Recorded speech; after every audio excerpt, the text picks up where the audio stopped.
C31 is a multicultural radio. We speak too many languages, 68 languages. For me, I can speak 3. I do recall from my senior producer saying C31 is one of the first radio station with Chinese program. And that's quite important. I think that's back in 1992. During that period of time, there was no commercial radio stations. Like now we have 3CW and there are all kind of Chinese commercial stations. But back in time, no, only C31. This is the largest community radio station we have in Victoria. And I think one of the things that makes us different is that we are all volunteers and we love what we do. And we do it with passion, I think. That was probably the reason why I chose this radio station when I was looking for a radio station, even though there are some other radio stations here. But this is more a community-based radio station, and it's more connected to the community, the people, and probably that's the reason why I'm here. It started a long time ago, probably started more than 20 years ago.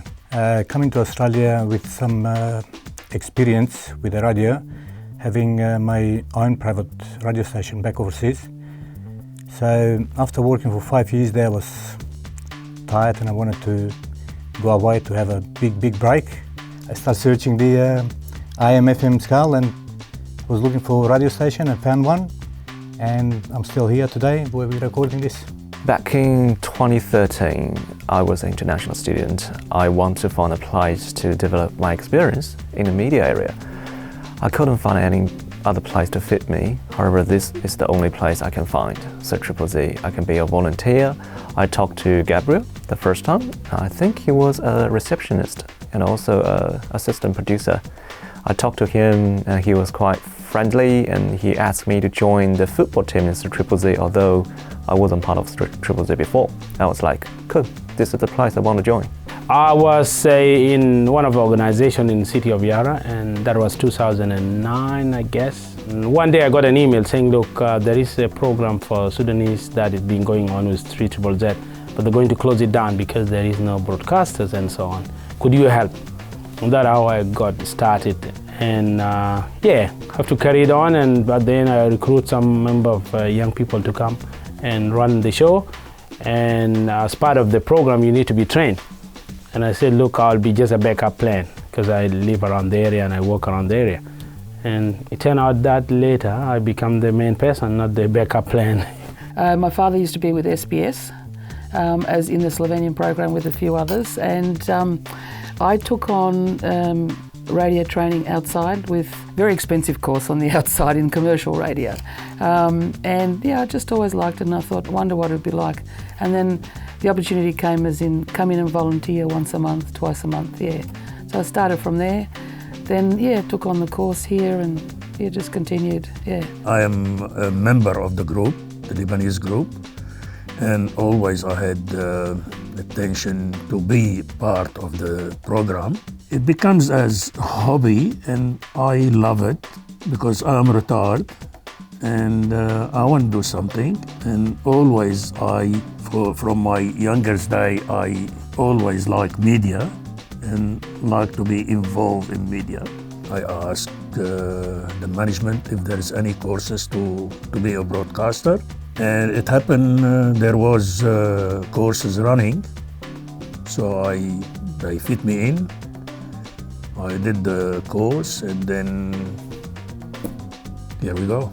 I have a friend and colleague when I was working at Melbourne University called Mo Slamet. He is the pioneer of the Indonesian program. When I was in Indonesia, I was recruited to come to Melbourne to broadcast with Radio Australia, the overseas service of the ABC. And he said, you have some knowledge there, please share it with me.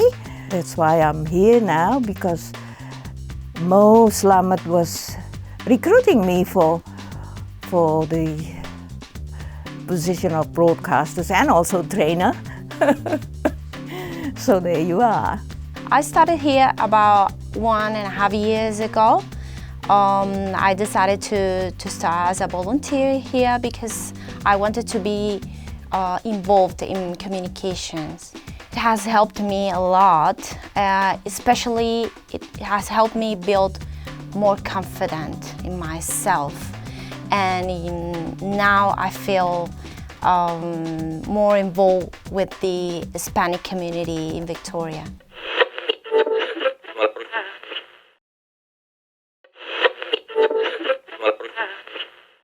I used to have a show that lasted almost a decade, and it's called Tokoh dan Peristiwa, meaning important figures or famous figures and events.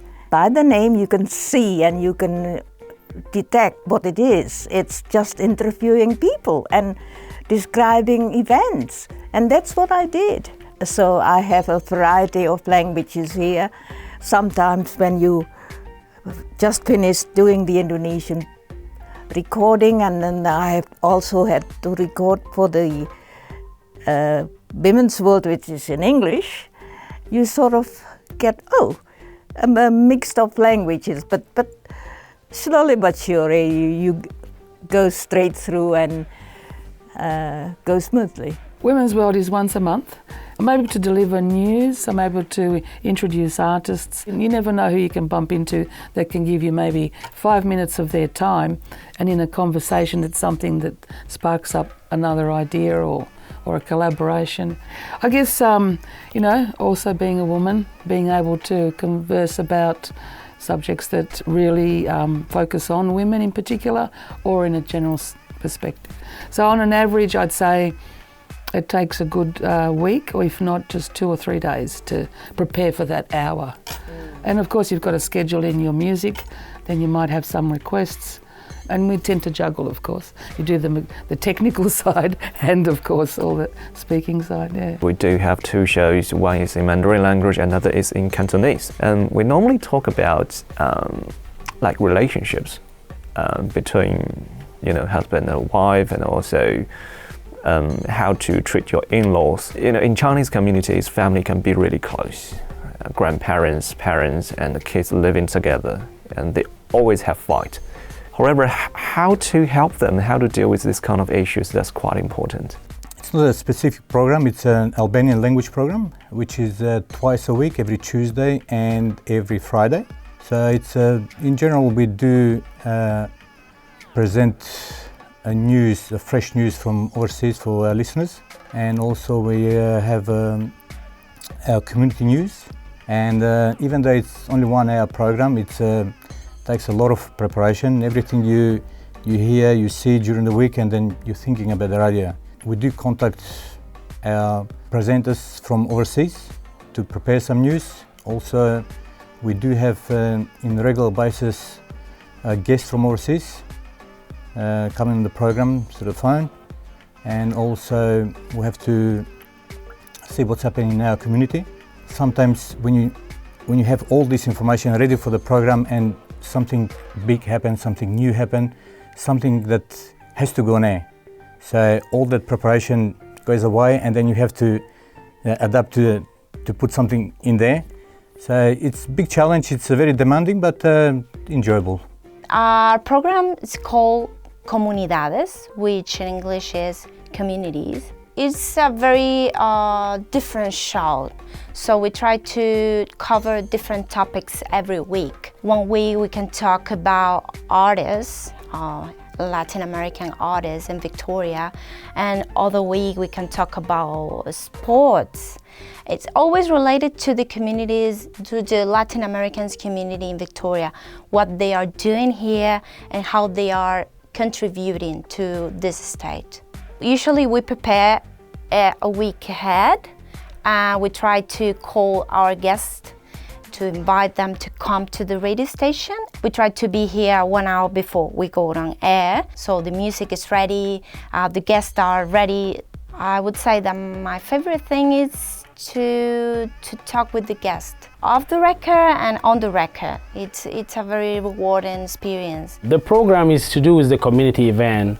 It's about letting people know about things. Like, for example, it might be if it's to do something happen, for example, any good news or any bad news, you just follow that. Otherwise, you see what is a concern for the community. It might be with education of young people or employment, or we invite people from all walk of life. It could be lawyers, could be businessmen or ladies. We interview them. There is no kind of limit for that. And that way, I start preparing my program. Like at least, sometimes I plan for a month, but sometimes there is things that come in between. Our show is a Lebanese show for the Lebanese community. It is named after a radio in Lebanon called Voice of Lebanon.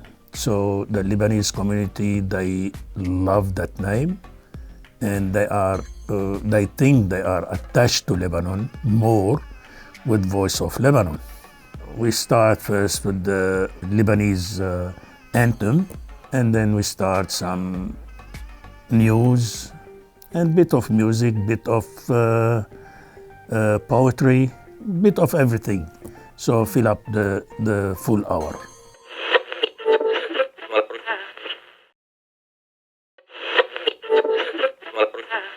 I love the fact that we have got this sort of atrium type situation where when we were in Fitzroy or under Abbotsford, it was well, it was getting old and tired, and it really needed, and we tended to be in each little cubby holes. But in here, you can see who's sort of broadcasting or doing whatever they need to do. So I like the actual setup of it, and it's all very new.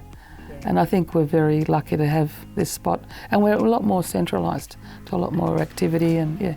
We have 4 studios, and this is Studio 5. Normally we don't use this one. So 4 studios are Studio 4 on-air broadcasting, and also we have some recording booths. Yeah, I definitely think that my favorite place is the studio. Even though we have a meeting room where we can discuss all of the matters about radio, but I think the most exciting part is when you go on air, and we go on air on our studios. They're very comfy.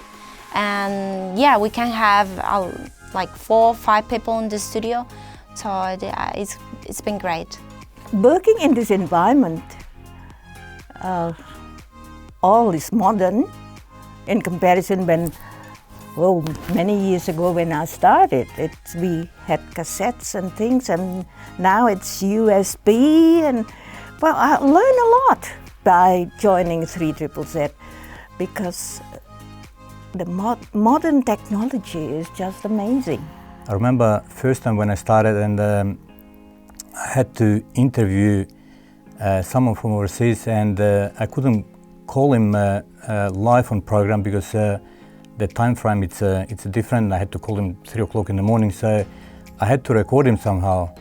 So what I did, I remember buying a home landline phone with a radio cassette, mini radio cassette. So I had that conversation recorded and then bring it here. And now it's completely different. You don't even need a phone, a landline phone to record it. You got Viber and all the other internet, Facebook, and it's much easier now. It's unbelievable. It's changed. It's changed because we've all grown older. I wish it's changed in a bigger sense. I always say that 3ZZZ should really be out there in a bigger way, because we are one of the biggest ethnic groups in the Southern Hemisphere. We have to get the younger people coming in to be involved, and it's just, I find that it's so incredible that they're missing out on this opportunity. All you have to do is be a member of a group, and you get free training in radio and paneling, and oh my goodness, there's just so much. So for the sake of $15 or $10, my goodness, you get so much. Yeah, we always encourage young generation to come over to see the studio, to if they love it, and to be involved with the program. Sometimes they come, but you know, they got more involvement money-wise. They have to survive because it's all voluntary. So they always ask, how we can get some money? I said, no, you get as much as I get. Every day coming to the radio is a new challenge. Every day you learn something. Every day you face a guest that you never interviewed before, like a politician or an ambassador or comedian. So you need different skills for that type of guest. So yeah, it's interesting, it's challenging, but it's enjoyable. Here, the first time I couldn't speak a word in front of the microphone, and although that was in my language, Chinese, I couldn't. I just watched those senior producers that they can keep talking for like 20 minutes, 30 minutes without a breath. I just realized I need to know how to talk to people and how to develop some ideas while I was talking to the talent. So one day after another and one show after another, I just realized there is something I can develop, and I just keep practicing. And also I received these suggestions from the senior producers. That's quite helpful, although they were just little tips. But collect all those little tips together, make me today. In radio, you learn a lot of skill. It's not just for your program that you're doing, but for you as a person, you know, talking with people who might be having different point of views, listening to them, balancing things out. It's important even in our everyday life, but sometimes you don't have it as when you're talking on radio. But also it's accountability. What are you saying? You need to be accountable for it and thinking about it. And one of the things that we learn from the training, they say when you're talking on the radio, you're talking to individual. You don't talk to so many people. And someone could be in Turak, in their own room. They're very rich people, but they say listen to you. You could even tell them what you're thinking. And someone could be in Melbourne, someone could be in any other, actually overseas too. They might be in Denmark and US, in South Sudan, they listen to you. And that become a personal thing, like relationship that you have with them when you don't know them. And it's good to talk to people and, you know, having things that you could say to others, and you never know, that might change their lives. Languages are disappearing, and I can see that you know, it's so important to be able to converse with your family, and especially the older generation. Most of our listeners, the elderly people, the only source of information for them to keep them connected with our homeland is basically this radio station, and it's very important. And I do know a lot of people not just listening every program, but even recording every program. So it's amazing, you know, the people can't wait sometimes to hear the program. And as I said, most of our listeners, probably the elderly people, they don't have internet or mobile phone or whatever. So Radio 3ZZZ provides that source of information about our homeland and also our community here. So I think it's very important. I even have a favorite listener who, an Australian girl who studied Indonesian.